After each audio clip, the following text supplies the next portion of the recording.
The U.S. Department of Commerce encourages programs to promote job growth and business expansion in today's technology and discovering tomorrow's through the Economic Development Agency, or EDA. The EDA supports key initiatives among state and local economic development agencies established across the United States with the intent of developing economic stability through public-private sector collaboration.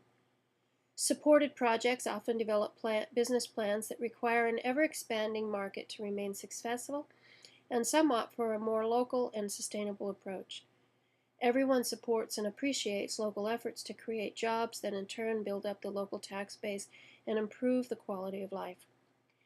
As with any business strategy, the success of economic development is dependent upon a thoroughly vetted plan with open and defined goals and objectives and a system of budgetary and revenue benchmarks that enable periodic review of the success of a plan at any given time.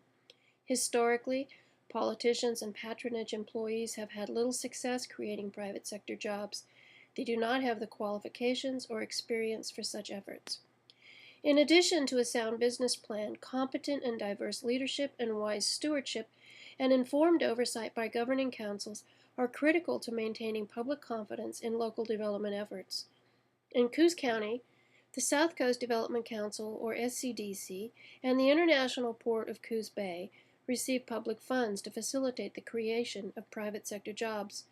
Despite receiving millions of state and federal dollars, neither organization has introduced new jobs that didn't require subsidies in the form of tax exemptions or that offset recent job losses. The public has rightly begun to question the wisdom and oversight of these groups, in particular the Port of Coos Bay, which is by far the largest recipient of public monies and undertakes multi-million-dollar projects.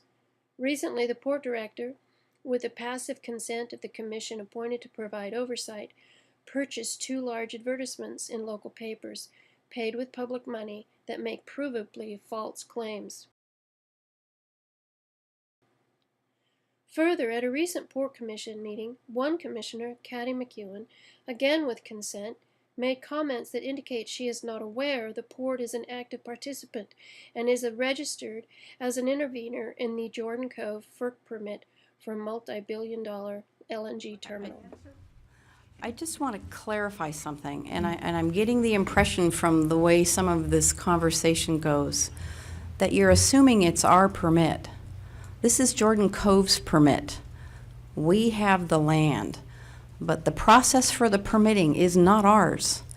And I think there seems to be some confusion about that. That's not it. Yeah, that's their job to do. They have to prove that they're worthy. FERC will award a permit. That's not ours. We're not involved in that process. Mm-hmm. We're involved in owning a piece or having an option, actually, at this. In fact, the port is heavily involved in the process and have filed as an intervenor for the Jordan Cove project.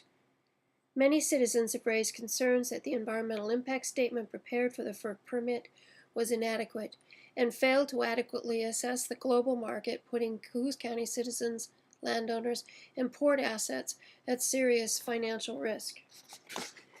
Former Governor Kulongoski and the Oregon Attorney General agree and have challenged the permit process, demanding higher standards. Port commissioners have put all their faith in the applicant, Jordan Cove, questioning nothing and ignoring the mountains of research data and gambling with public resources. On a piece of land. And I think a lot of this comes to us maybe inappropriately because this is not our process to go through. It's Jordan Cove's process to go through. Jan, I would also like to make a comment in that you're stating assumptions that we don't consider public input and comment. I wonder, I asked, that's right. And I just want to let you know that we do, that we look at all of it mm-hmm. and that we consider it. And when there is valuable information there, we pursue it. Mm-hmm. Okay. Well, in answer to what you're saying, Kathy, too, is that the fact is that you have spoken up for this Jordan Cove and anything project, so it's not, you're not out of it. We have a different perception than you do, but it's still not our process to go through. So I just wanted to make sure everybody that's watching understands that. All right. Yeah. Thank you.